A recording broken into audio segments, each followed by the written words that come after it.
This is OTR FM, part of the IOM radio network.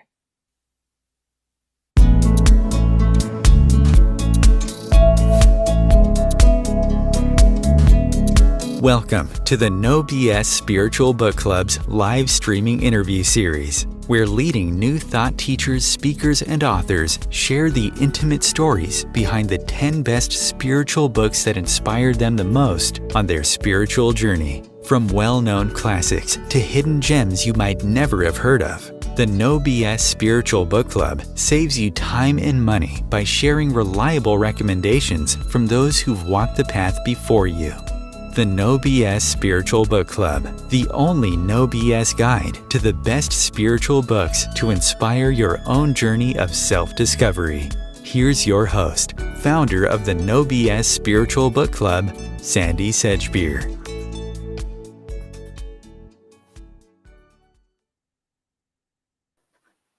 Hello and welcome. Joining me today to share the stories behind the 10 books that inspired her the most on her life journey is the internationally renowned astrologer Pam Gregory, who stumbled across astrology over 4 decades ago when she immigrated to Canada after university. Pam's passion for the subject took her through 8 years of intensive study at the highly respected Faculty of Astrological Studies, where she earned her diploma before going on to achieve the highest honours in her master's course. If you're not familiar with Pam's work, she's the author of 2 best-selling books. You don't really believe in astrology, do you? And How to Co-Create Using the Secret Language of the Universe. And she's also the host of a really busy YouTube channel, which regularly receives hundreds of thousands of views. She's also the creator of a popular monthly newsletter that provides detailed, retrospective evidence of the accuracy of her monthly predictions. Pam, welcome. I'm so happy to have you with us. Thank you, Sandy. A joy to be with you. Very much looking forward to our conversation. Me too. And I know that many other people are as well. I've been hearing from lots of people that they didn't want to miss this for anything. So tell us about you and books, what they mean to you, and how you found the process of having to whittle your faves down to just 10. Yeah, that was an interesting journey in itself, actually. That took me on quite a deep dive. And it's quite interesting that the books I sent to you, I didn't realize until today when I was thinking about this interview, they've actually formed a process of thinking and development for me, which is, I just didn't realize when I was putting the list together. But as I mentioned just before we came on live, I wanted to sneak an 11th one in, or a first one in, if you like, because when I was 7, I used to go to the local library, and I remember getting a book out called, it was something very simple called Time. I can't remember the author, it was decades ago, but it was the naughtiest thing I ever did. I just never took the book back to the library. I must have read it 40 times. And anybody who knows their astrology knows at the age of 7, you have your first Saturn square, which is connected to time, linear time, chronological time. And I was just kind of obsessed about what is time. And these are quite kind of big, deep thoughts for a little girl at the age of 7, but I still have those thoughts, decades later. I haven't entirely solved that problem because as many of you will know, when you're working as an astrologer, getting the precise birth time is absolutely vital to get the whole chart working well. If the birth time isn't right, nothing is right. Wrong information in, wrong information out. So the linear chronological birth time to the minute, ideally, is what is required. And yet we know that beyond 3D, there is no time. Certainly in 5D, there's no time. So what does that mean for astrology? Does that mean that astrology disintegrates when we go beyond 3D and I can retire happily? What does that mean? So that question is still kind of rolling around my head all these decades later, but the concept of time and also the concept of what is our reality and how do we form our reality, they have been huge questions in my quest through astrology, actually. Yeah, me too. Do you still have that book? No, sadly, I changed country, moved house lots of times, so somehow it got lost along. I wish I did, because it was so well written and so deeply scientifically evidenced as well for what it was saying. So maybe it's just as well. Just imagine the library finds. Yeah, I'd be in very big trouble, wouldn't I? You would indeed. Yeah. And I wonder too, on other planets, if we're born on another planet, do they have astrology? There's never anyone to ask that we know of, but maybe that will happen soon. And of course, they would have different qualities of time. It wouldn't be clock time as we know it. So, this starts to kind of fall out of your ears. This starts to get into very big questions of the nature, not only of our Earth, but of the entire galaxy and beyond to other galaxies. I mean, these are really good and very big questions. Yeah. Fascinating ones. Yeah. Okay, so let's talk about your list, and I'll tell you something about your list that I noticed straight away. There's not one astrology book in there. That's true, actually. Yeah. How strange is that? I tried to avoid them because I thought they're not necessarily for general consumption, because often they're so technical and it would be a bit kind of dazzling for people. But actually, the books I've chosen are the paradigm shifting ones, I think. Absolutely. That's another thing. Every single one of those books is a landmark book. It really, is a game changer. And it's interesting tracking them through time. First this one and then that one and then that one. And anybody who likes to have their perceptions shifted, you can track the books that did exactly and that's what I felt today looking back through them, because that's not necessarily the order in which they were written, but the order in which I came across them and read them myself. And so that was my development process, if you like. So I always smile when I find somebody's list echoes, my own lists. I can't do 10. I just can't. So I don't want anyone ever to ask me to do it. Mine's more like 1,000, I would think. But some of the classics, the ones that really pushed me, your number one, just an amazing book, legendary, groundbreaking, about the supernatural. And of course, it's Supernature by Lyle Watson, published in 1973. And I was a teenager. When I read that. And I still think back now, and it just blew fuses in my mind, really, because it was the very first one of its kind in terms of being groundbreaking and paradigm shifting, because it was really looking at the interconnectedness of the universe. And that's something that I wrote about a lot in my first book. And it was really blending science with the supernatural. And he was the first brave man to do that. He grew up in South Africa, I believe, as anthropologist, biologist, zoologist, spent a lot of time in the bush. And his whole thesis is around this scientific connection of the universe and science and spirit, paranormal and supernatural manifestations. So, and even if you think of the circadian rhythm, how connected we are, how interconnected we are with the rhythms of the sun and moon that I now work with on, that's my bread and butter on an everyday basis. You know, that was way before I discovered astrology, years before. And that hit me so hard as a book. And again, I read it and read it and read it, because he was really, I think, in that book asking, what is the biological basis of consciousness? Yeah. And what defines reality?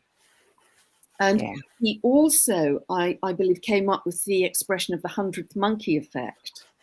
And that was a real thing, wasn't it? That's somewhere in Indonesia, because the lorries used to dump kind of loads of sweet potatoes for the monkeys. And one kind of super smart Mensa monkey learned how to wash her sweet potatoes in the sea. And monkeys on other islands who had no obvious communication by telephone or post from those monkeys started to do the same. So that was really the beginning of Rupert Sheldrake's whole morphogenic field that spawned all that, you know, and that really is about collective consciousness, isn't it, of monkeys? You know? And that follows through every single book. You know, that concept follows through every single book on your list. It does. And I didn't realize that till today. Yeah, very interesting. I think it was in Supernature that I read something that absolutely astonished me. It was a story about somebody, it was about sound and vibration and frequency, and how there was a man who, I don't know if he was an artist, but he used to get a headache in an attic room. And he didn't know why he kept getting this headache. And then he listened and he could hear this subtle noise. And he got the idea that somehow vibration could affect his brain. And he started doing experiments with sound. And somebody unfortunately died because he was using sound. And nowadays they use it as weapons. You know, as a weapon. So that just blew me away when I read that, you know, that sound could kill somebody and also heal them. And also heal them. Yeah. That wasn't in the book, but in later books, So that was a wonderful book. And that really sort of kicked off this huge search for what is our reality? How do we define reality? How do we form our reality consciously? And that's really, I was a teenager. That was sort of A-level time for me. So extraordinary. So that was the beginning of the journey, I think, really. Yeah. Well, number 2, another groundbreaking book, this time in the field of new biology, had a similar effect on the public as Supernature. And that, of course, is Bruce Lipton's Biology of Belief, another book that blew my mind too. That one was published in 2005. And again, you know, as you say, Sandy, absolutely, you know, groundbreaking, paradigm shifting, because I believe he was the professor of genetics at Wisconsin University. So he was teaching genetics within the university. And he had this kind of epiphany, really staring at a petri dish, because he used to work with cells in petri dishes. And what he wanted to discover was what determined the health of the cells.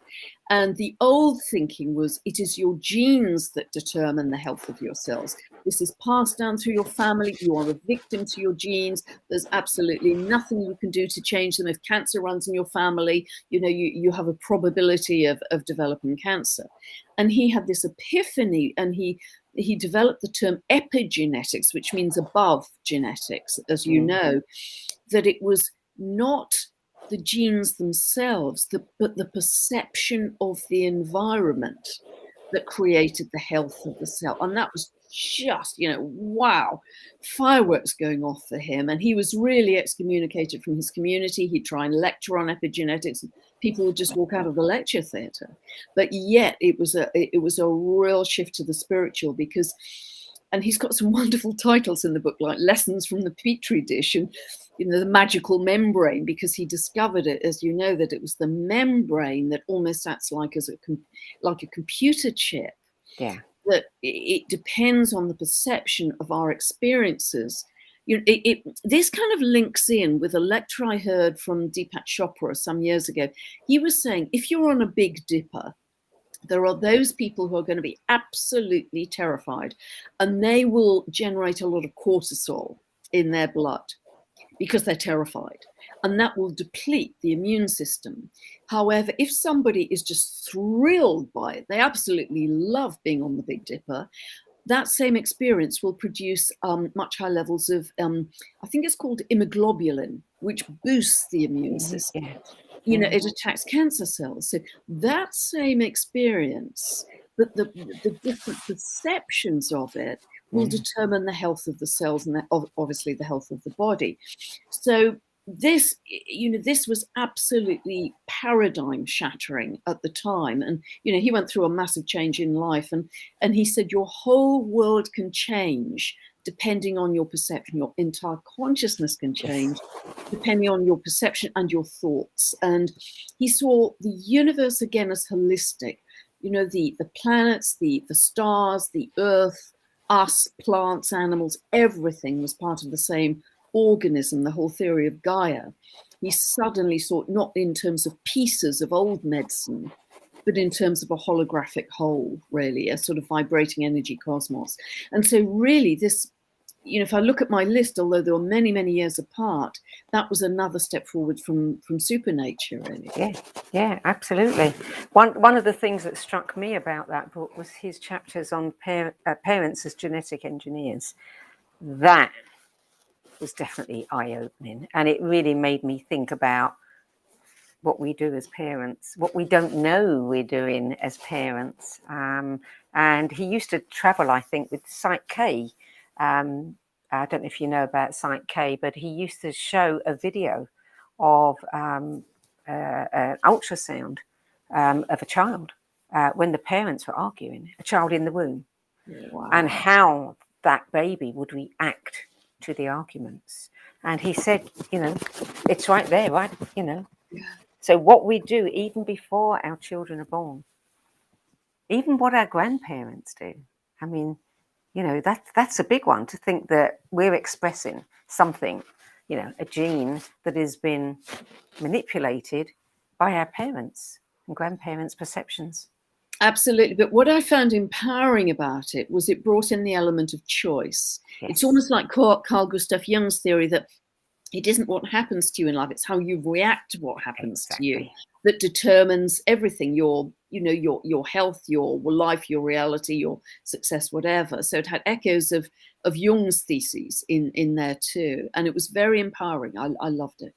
You know, I'm reminded again, looking at your list, and we'll get to number 3 in a second. And this is number 3 is what's reminding me is this is like the perfect little leapfrogging. If somebody said, you know, I want to open up my mind, my consciousness, give me 10 books, I think you've nailed it, because it's this one, and then go over to that one, and then to that one, and you know, that's There's great a progression. course. Yeah. There's a great course. There's a logical progression, because the third one is The Field by Lynn McTaggart. Yeah. And I love Lynn's work. She was an investigative journalist, as you know. I love her writing because all of her books, although densely scientific and well evidenced, read like detective stories. Yes. You can't wait to read the next chapter.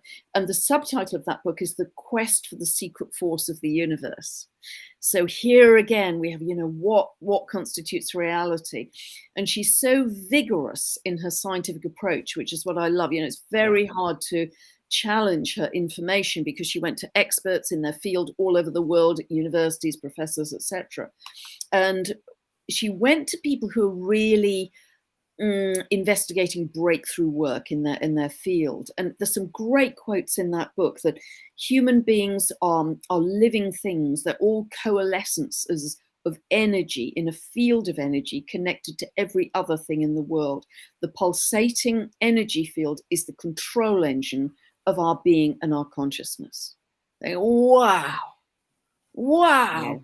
Yeah. And she talks a lot in that book about the 0 point field. It's a kind of shadow of the universe for all time, a mirror image and a record of everything that ever was.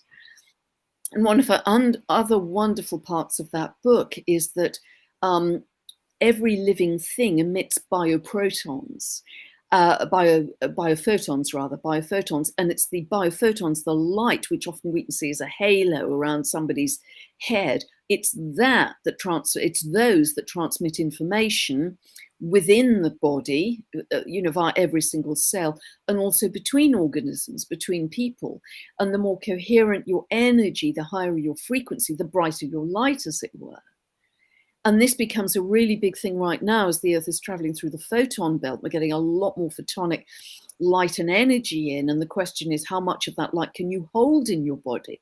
And that's down to your level of consciousness and frequency. So she was really breaking new ground here. And, one of her very simple ideas is thoughts create things. Yeah. I love her work, thoughts create things. So really, she was one of the first people, I think, to talk about this 0 point field, which I guess we're now discovering is plasma, really, charged energy, which is invisible. But you could go back to that book even now, even though it was 15, 20 years ago, and still you would learn so much from that book. I think it was absolutely fabulous. 2003, yeah. Okay. What's that, 18 years ago? Yeah. It's interesting because I was reading from the Biology of Belief onwards. A lot of books came in very quick succession. I'd left my marriage. I was just devouring kind of deep stuff. I just couldn't get enough of it. And Lynn McTaggart is one of my real heroes with this because she writes so well. And she's, what I like about Lynn's work is that, her background, she's so rigorous in her research. She's credible. This isn't woo-woo stuff. You can't pull it apart. Yeah. That's what I love. That's what we need. I love this integration of science and spirituality because that's where we're headed. But she is, you just can't find a pinhole in her evidence, and that's what I love. And really, from there, from almost the theory, she went on to write the intention experiment. So, okay, how do we do that practically? What do we do to work with that 0 point field? Yeah, and that was the next book on my list. Yes, and that was another great book, and certainly, a life-changing book. I know that she went to Arizona. She worked with Gary Schwartz. She worked with a number of people, and she spent some time with Bill Tiller, who was the first scientist to prove that he could change the pH balance of water in a lab in Germany using thought while he was in his lab in Arizona, and they had statistically significant results. And Lynn, Bill, he tried very hard to break through. I think what Lynn's done is she has broken through with all this information, and coming along a bit later, I think we're more ready to hear it as well. Yeah. And she's taken it a lot further, and she's proving to people with her circles of 8 that they can do it too. Absolutely. And she's really talking in this book about the power of using your thoughts to change your life and the world. And she talks a lot about reality is not fixed, it's very fluid, it's very malleable, and hence it's open to influence. It's like Jello, she said, because we have this thing about the future is a film set and everything's rigid, and it isn't. It's just ether, it's just plasma. And the more we discover that, the more empowered we can be in our choices. So, and again, she says in that book, thought is a thing that affects other things. It's beautifully said. So again, this was like a detective story. And she gives lots of examples in the book, as you well know, Sandy, of big experiments where she was asked to see if she could reduce violence in the Middle East during a warlike period. And she did it very scientifically with a control group as well. And she did get a dramatic reduction in violence in the Middle East simply through setting intention and using meditation. And I was I've done some intention work with her, and I remember it was quite a few years ago now. We were asked to help a chap somewhere in, I think it was California. He'd been working in the army in Iraq. He was very sort of shot away, really. He had severe PTSD. He had panic attacks. He couldn't leave the house. He'd been in the house for 2 or 3 years.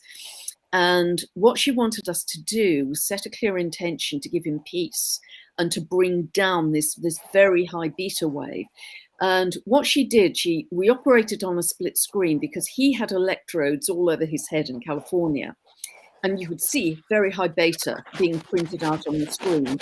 And she said, okay, meditators, just work, set the clear intention. You are going to bring Todd, that was his name, peace. And you are going to bring that high beta way down so he can feel peace again. And she said, every few minutes, you can just slightly open your eyes and see what's happening to his brain waves on the screen. And, you know, I mean, we were all over the world, and I'm thousands of miles away. And within about 2 minutes, you just watch the drop in his brain, which is, you know, I think barely come down in years, down to, you know, alpha and really relaxed. And apparently he started to sleep really well after that. And you think, wow, you know, that's free, invisible, over thousands of miles. Look at the power of that. You know, so that really touched me deeply, how we could affect that individual's life for the greater good. You know, that was... There's a little paradox there. How do you reconcile? I mean, my astrology teacher used to tell me the stars impel, they do not compel. You know, we have free will. It's up to us if we're going to. But if you're doing somebody's chart and you see that, you know, these aspects are going to occur and this is the likelihood, but they decide to think differently, they will change it. But that doesn't show up in the astrology. Totally, absolutely. Thank you for saying that, Sandy, because something I've said consistently in my work and in my books is the birth chart gives you the pattern, the unique pattern for this lifetime. It's like a unique sheet of music for you. Never be repeated in history again. That's why everybody's special. But it does not determine how you play the music. That's down to our level of consciousness. We can play it on a rusty old box. We can play it with the London Philharmonic, play it magnificently. So that's where our free will and the latitude of choice comes in terms of how we play the music. So he didn't have to be so extremely stressed. Because again, if we go back to what we've just been talking about with the other books, if you apply this feeling of empowerment to your experience, you could look back on that and say, I haven't been a victim, although those situations in Iraq must have been horrific. I survived it. I'm a goddamn hero. I'm amazing. I've triumphed over that. And the facts and the experience stay the same, but you turn the whole meaning around. And then you're much less likely to suffer from the stress because you can pat yourself on the back and say, hey, I'm still here. I triumphed. You know, I can really look back and be proud of that element of my life because I believed I was fighting for freedom. We might have a whole different political, you know, view about that now. But, you know, for the individual, that might have been very helpful. Yeah. And just by changing the thought and changing the attitude, then you're changing the chemistry. Totally. You change the meaning, you change the chemistry, you change the health, you change the experience. Yeah. That's where this stuff becomes so empowering. That's why I love it. Yeah. So we need to remember what powerful beings we are. Yeah. Yeah. I think we're just on the edge of discovering that, actually. I think so too. Yeah. So book number 5, another one that just, wow, turned things on its head. Molecules of Emotion, The Science Behind Mind-Body Medicine by Candice Pert, 1999. That was published. All at about the same time. She was a absolute powerhouse, this wonderful, brave lady. And I think she might have even won a Nobel Prize for this work, because again, it was groundbreaking. She was an exceptional molecular biologist, quite brilliant, and she really established a new science with this book of psychoneuroimmunology.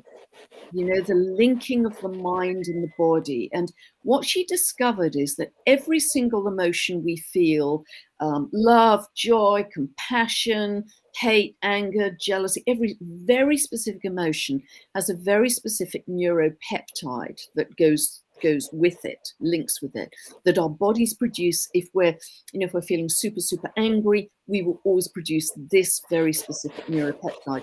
And she talks about cascades of neuropeptides, because what happens is we're totally unaware of it, but we become chemically addicted to that particular neuropeptide, and it becomes stronger and stronger and stronger in our system. So what may have occurred as one incident that made you angry at one point in your life, because you can't get over it, you just become an angrier person, because it's a chemical addiction.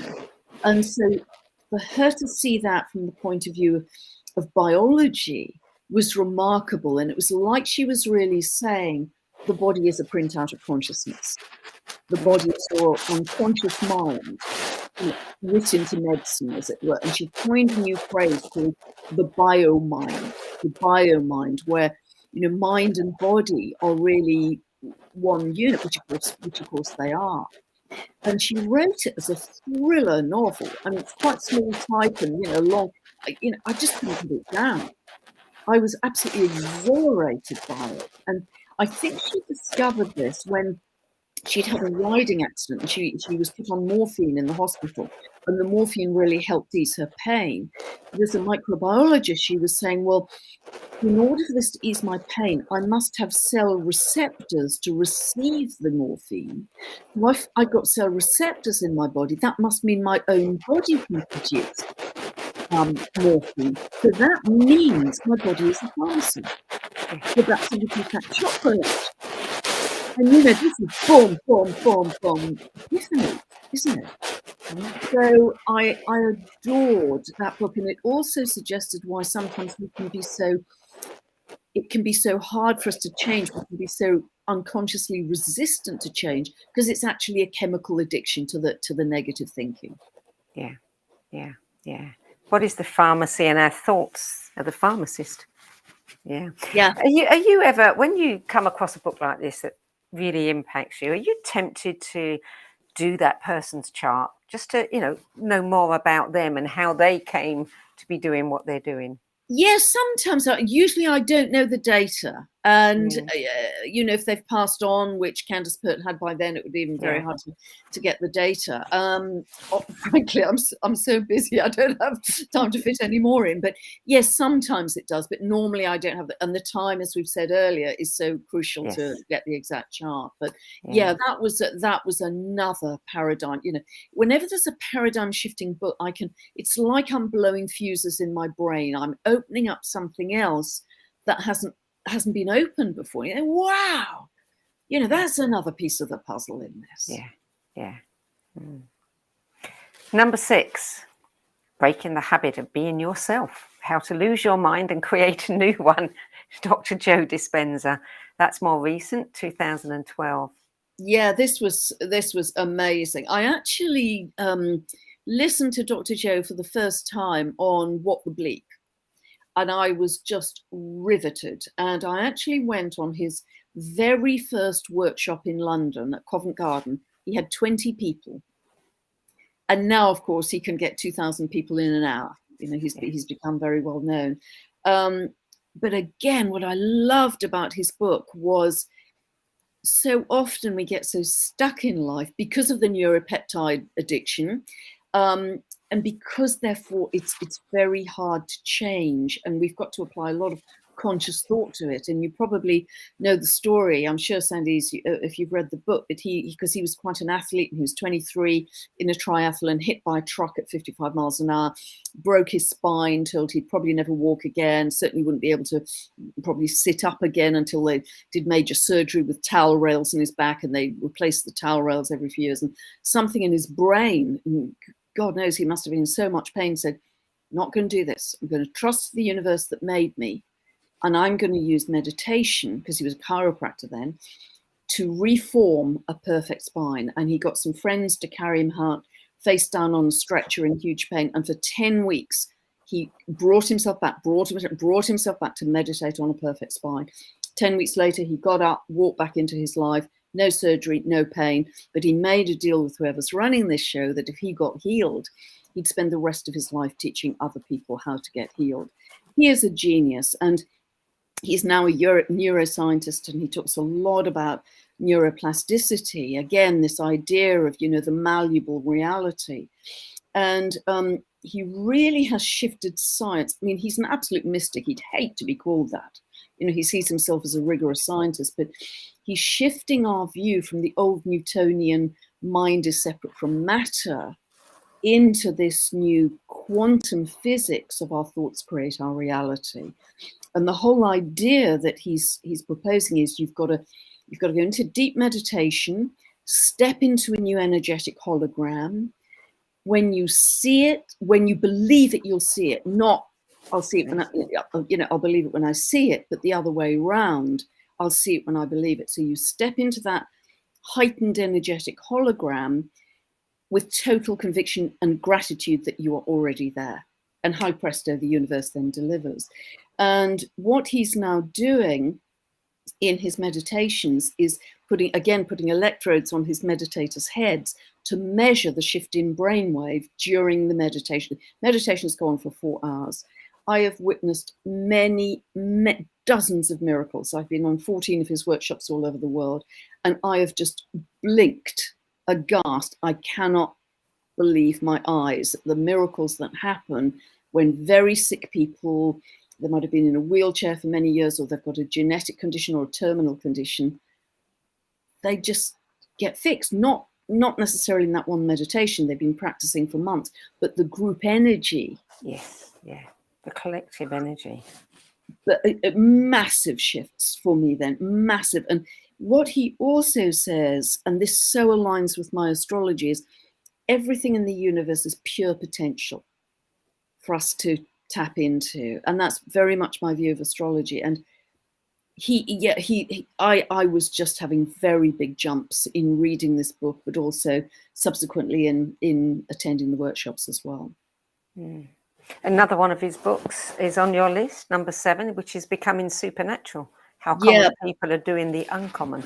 And this is where he really starts to show a lot of the brainwave scans that he's taken during the workshops as kind of, you can't challenge the truth of what these people experience. And then he'll explain the story about the health condition of that person, and then subsequently how they got healed and how they are now.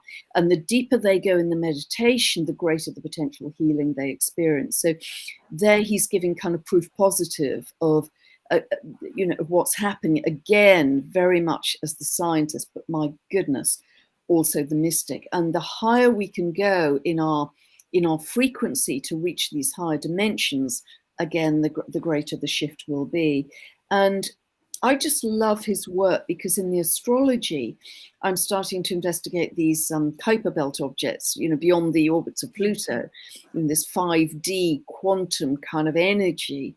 And that's what he's teaching us to do. He's teaching us to reach those levels in the meditation, so we don't have to go through the 3D slog of writing a business plan and go do A, B, C, and D. No, just set a clear intention, set your focus, raise your frequency, and bingo. Yeah, he's teaching us that. Yeah, and it works. It really does work. Yeah. Number 8, Wholeness and the Implicat Order, David Bohm. Yeah, this kind of blew me away as well. Some of your listeners may know that David Bohm was a senior lecturer in theoretical physics at London University, but he had a very wide view of the world, because he used to have quite well-known all-night conversations with Krishnamurti, the mystic, the Indian mystic. And some of them you can still find online. And I mean, it's quite poor filming quality, but they would just go on literally for hours and hours and hours about the nature of reality.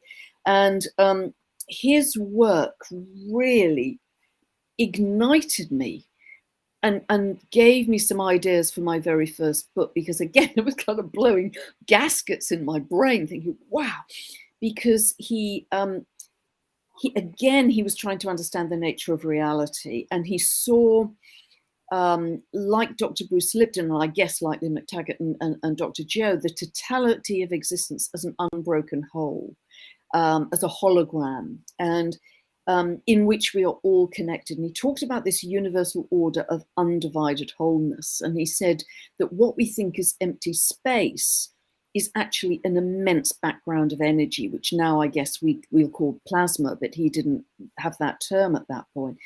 But he talked a lot about there's a deeper order of existence. It's a more fundamental level of reality from which our tangible reality is formed. And this is a quote. He said, there's an implicate order and there's an infinite sea of energy, and this then unfolds to form time, space, and matter.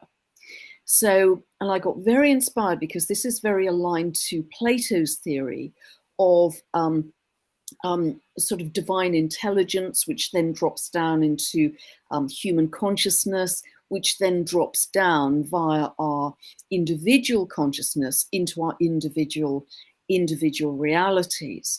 And so there's a much higher level of being, of pure potentiality, which usually in our rough and tumble of day-to-day life we're not aware of. But what he talked about in one particular idea to explain this, he said it's like if you put a drop of ink in a jar of glycerin, and then you stir in that drop of ink. The drop of ink becomes invisible, but it's still there. It hasn't disappeared, but we can't perceive it in the kind of overall mass of our day-to-day life. And that's how astrology works, really. We go through, the randomness, that we just try and survive our days of paying the bills, putting food, doing our job. But actually, they're pillars of meaning astrologically that underpin our reality, that is at the heart of the bread and butter of what I do day to day, because I can strip away the events of the life and say, these are the pillars of meaning that we're operating at that time in your life. And so the perception of this higher or deeper order of existence, I don't know where my head was at, because it was kind of way out there. And I was getting a lot of downloads and insights really for my first book. A lot of my first book, I think, was inspired by him. Interesting. I'm going to come back to that. I've got something to say about that, but we'll wait until we finish the other two books. So okay. Number 9, The Holographic Universe, Michael Talbot, 1991. Yeah, and this was taking really David Bohm's work another step further, because he was looking at the holographic universe as representing divine intelligence, and he was digging into it really, looking at again how the paranormal and the supernatural was linking into science and trying to tie the two together. And he really felt that we are on Earth to go beyond the limits of 3D reality and ascend to high levels of being. And he talks at the end of the book about returning to dream time, like the Aboriginal prophecies of returning to dream time. And one of the dwarf planets that I'm looking at the moment is called Altjira, and that is based on the Aboriginal myths, and it's called the Big Dreaming. It's linked to the big dreaming. And so, again, this is quite beautiful because it takes us out to those higher realms of dream, imagine, envisage, and you'll pull it into your manifestation. So I absolutely love that book because it just took all of the thinking another step forwards. And then there's book number 10, which is completely different. It is. Oprah Winfrey said about this one that it's a reminder of what courage looks like in the worst of times, and that we all have the ability to pay attention to what we've lost or to pay attention to what we still have. I've never come across this book before, but having read a little bit about it, now I'm going to read the book. So tell us about it. It's the choice, awesome. Embrace the possible. It is absolutely gripping. And it seems like it's a discontinuity from the others, but actually when I explain a bit, I think it's kind of the cherry on top, as it were. This is an autobiography by a wonderful lady she's now Dr. Edith Eger. I think she's in her 90s. And it's the true story of, she was a Hungarian Jewess, and she was kidnapped with the rest of her family and taken off to Auschwitz in 1944. She writes magnificently. I mean, I read that book in one sitting. There are no laughs in it. There's no tinkly bits. There's no light relief. It is grimmer than grim. And on day one in Auschwitz, both her parents were gassed. She and her sister Magda managed to survive through utter hell, and she describes a lot of the detail of, and I won't go into that because it's just, way too ghastly. And she ended up in Birkenau, and was one of the very, very few people who survived. She was pulled out of a pile of dead bodies by a British soldier, and then went on to become a psychotherapist. But the positivity in that book, I mean, there's no moment of finger pointing or blame or how dare you or victimhood, not an ounce of it. Her resilience, her strength of spirit just radiates through. And it's really quite like Man's Search for Meaning, Viktor Frankl. And I was deeply moved by that book, partly because in current times, it kind of echoed of what happens when a society, when an element of society is marginalized. Look how far it can go when a part of society is marginalized, when it's utterly unjust and utterly inhumane. I mean, that really, really touched me deeply.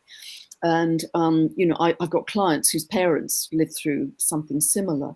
But the positivity, the triumph of the human spirit, I think is the cherry on the cake for me in this list.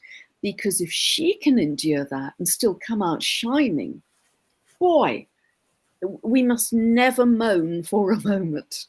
Not for a moment. And I'm somebody who really tries very hard, and nobody has perfect lives, heaven knows.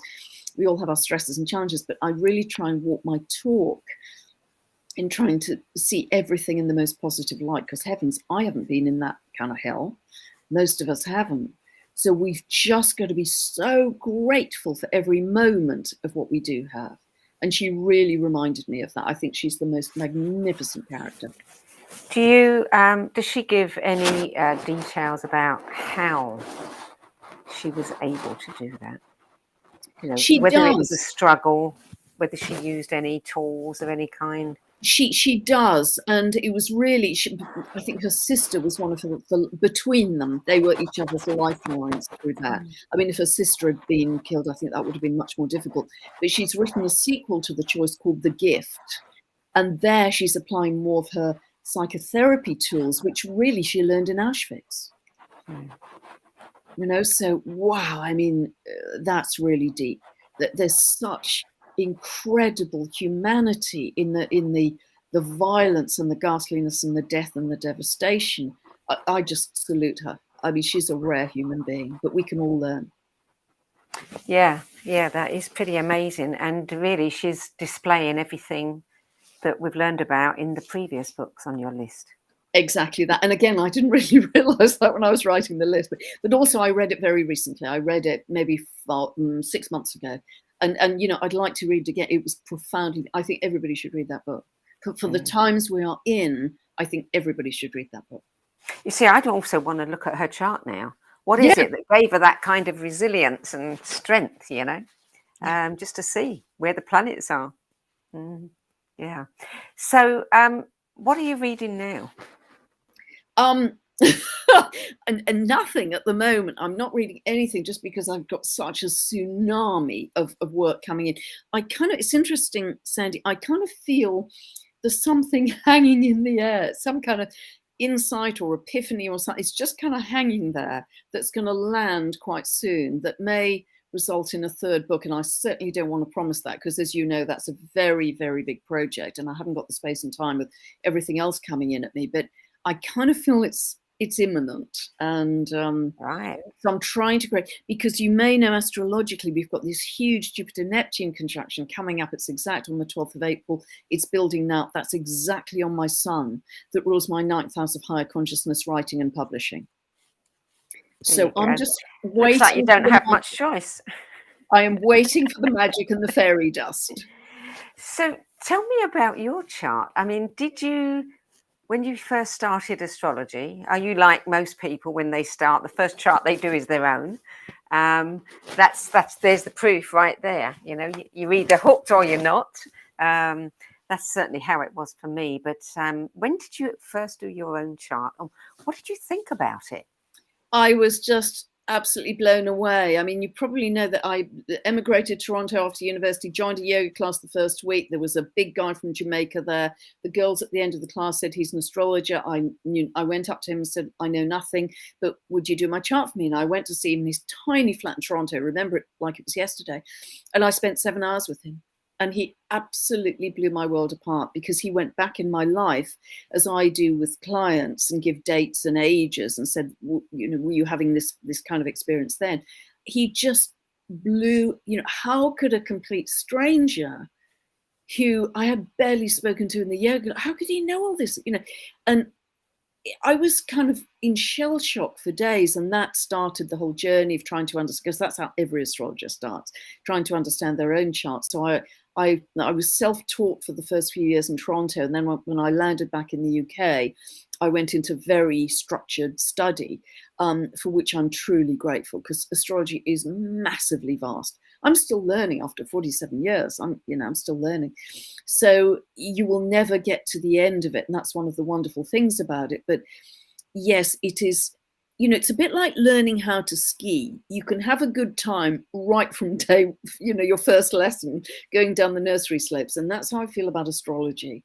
It is just as joyful and profound day one to 47 years later. Yeah, constantly. But did you look at the potential, and have you lived all of that potential? No, I know. There's more to come because of the Kuiper belt objects. I know that's the next level of study, because that's our next level of consciousness. Otherwise, we wouldn't have discovered them. And so these represent a combination of a deep shamanic connection to nature, which we've lost in our modern, civilized, sophisticated world, but also this kind of Joe Dispenza and Limit Taggart kind of setting intention, focus, stepping into the new reality and manifesting. And that's what's so exciting. So I'm doing quite a bit of research on those at the moment, and incorporating them into clients' charts. And that's adding a completely different dimension to who people are. You know, a much higher level of being. Wow. That's getting really, really exciting. Now you're going to get inundated with requests. I'm not doing any client work anymore. So I've got a big notes on my website. No more I just don't have the capacity. Unless I learn not to sleep, there's just no more time. But, you know, clients from the past, as it were, I'm still working through the backlog. So did you see at the very beginning that this was going to become your profession? Not at the beginning. I was just riveted by it. So every weekend, every evening, you know, I did sort of every summer, once I was back in the UK, the faculty held summer schools up at Oxford University and Jesus College, and I spent my time there, which is an ancient place of ancient wisdom anyway. And so I didn't at the beginning realize how big a deal it was going to become, but I couldn't put it down.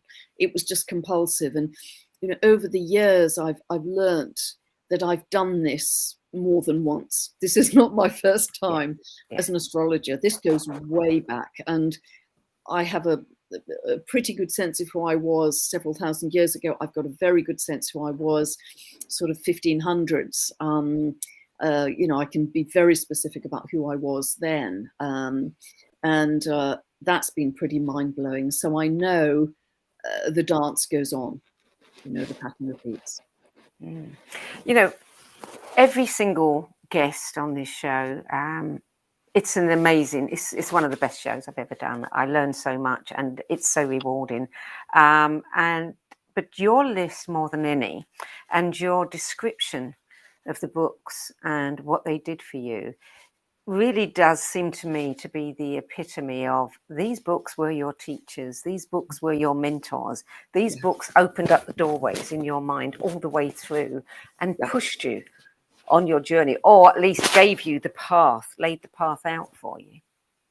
Absolutely. And I feel that, you know, in my bones. And the reason I love them, apart from the fact they were kind of blowing fuses in my mind, was I was weaving them in with the astrology.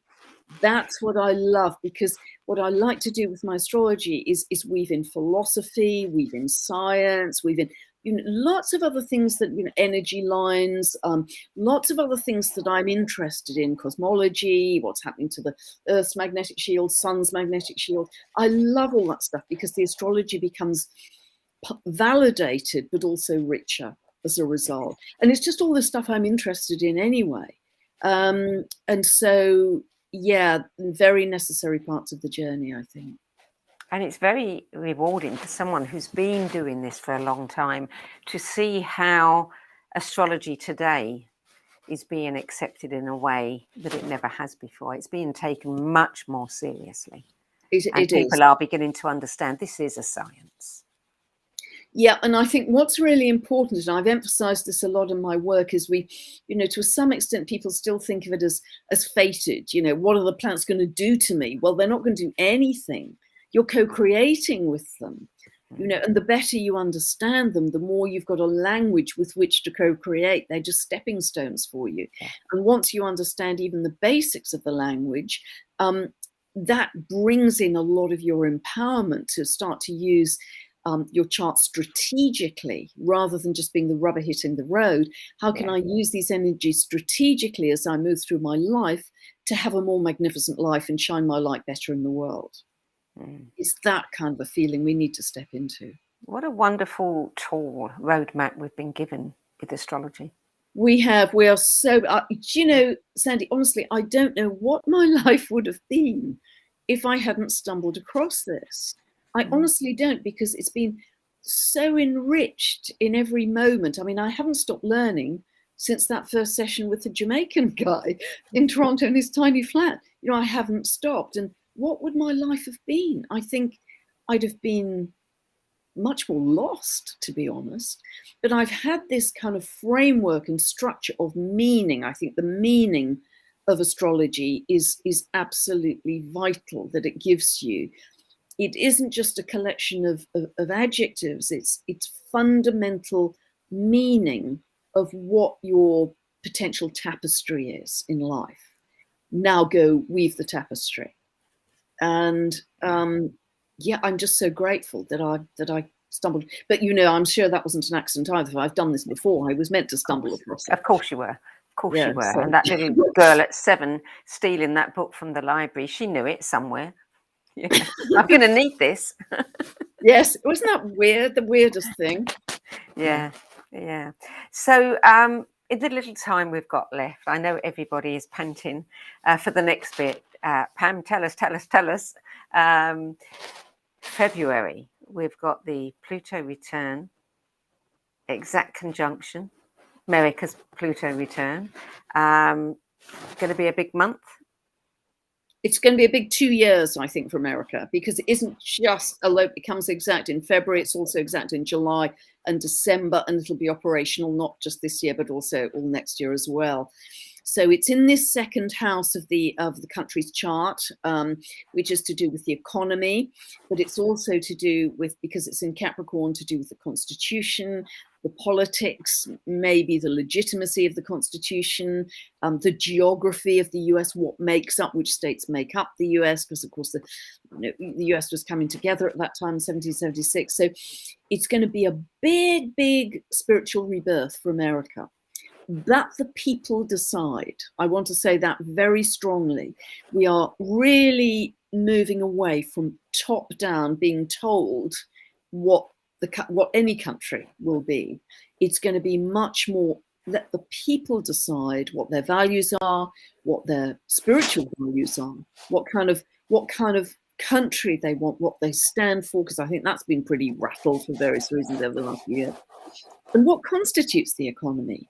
I mean, will money take a completely different form moving forwards? But for sure, it'll be more digital. Uranus in Taurus, digital Taurus money. So for sure, it will be more digital. But then we get into questions of, well, things like Bitcoin were originally developed to be decentralized, but now governments across the world want it to be controlled by the central banks. So there's going to be that kind of centralized versus decentralized battle going on. And this year in general, globally, will be a much, much, much bigger year of change. The last 2 years were kind of stuck, contracted, dense, top-down rules, regulations for your own safety, don't move. This year is going to be very turbulent because things are going to be challenged in a bigger way. I mean, look at the Canadian truckers. I mean, that's phenomenal, that convoy right now. So there's much, much greater pushback of the regular people on the street like you and me, pushing back against what seem to be unjust and draconian policies from government. So the top-down structures will be rattled to the core to produce a new society ultimately that will be grassroots up. People's councils, people's assemblies, little hubs of light that connect across the world to say, we want to live in freedom, we want to live in joy, we want to live in peace, we grow our own food, it'll be very simple. And there's a yearning for simplicity, a yearning to get away from the complex matrix of modern society. There's a deep yearning by many people. And so there will be a lot of breakdown in the old structures and that will create huge turbulence. Will you get your rubbish collector, but at the same time, we've got this crossover as the old collapses, the new is being born.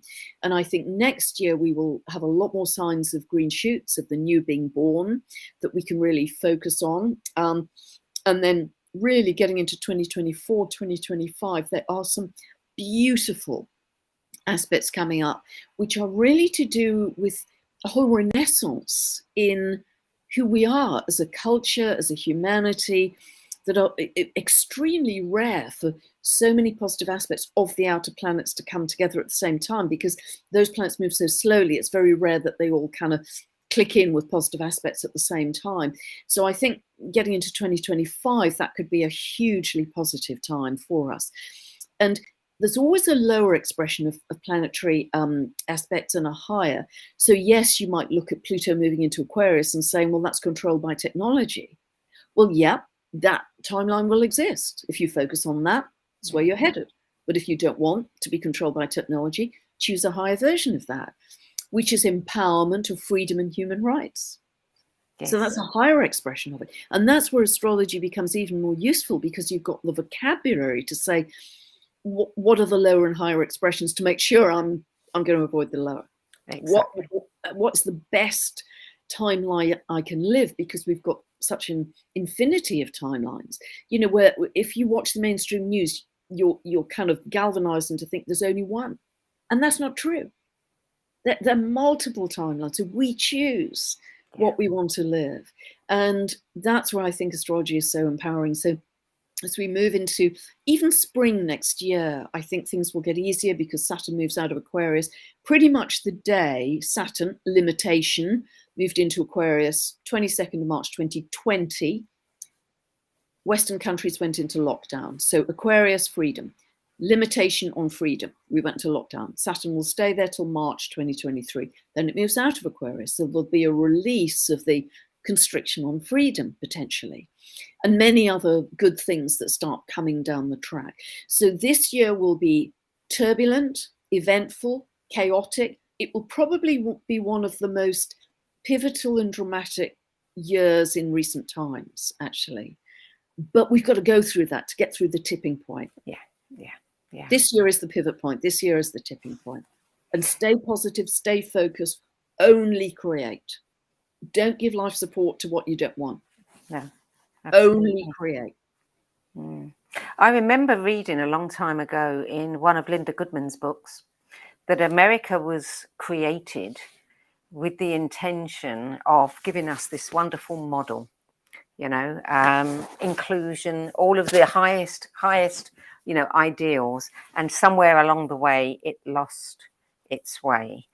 Do you, in this shift that America is likely to take, do you see that potential being fulfilled? Yes, I do. I mean, it's down to the people. It's down to us. But the more we can become conscious of that, we are so powerful as individuals. As you said earlier, Sandy, we don't realize how powerful we are. So once we realize, as we come together in love and compassion and community, we can do whatever we can create the world we want. And we've never had that because we've grown up in such a society where it's been so structured around us that we have authorities that we must be obedient to. That's we have that at school, we have that with governments, etc.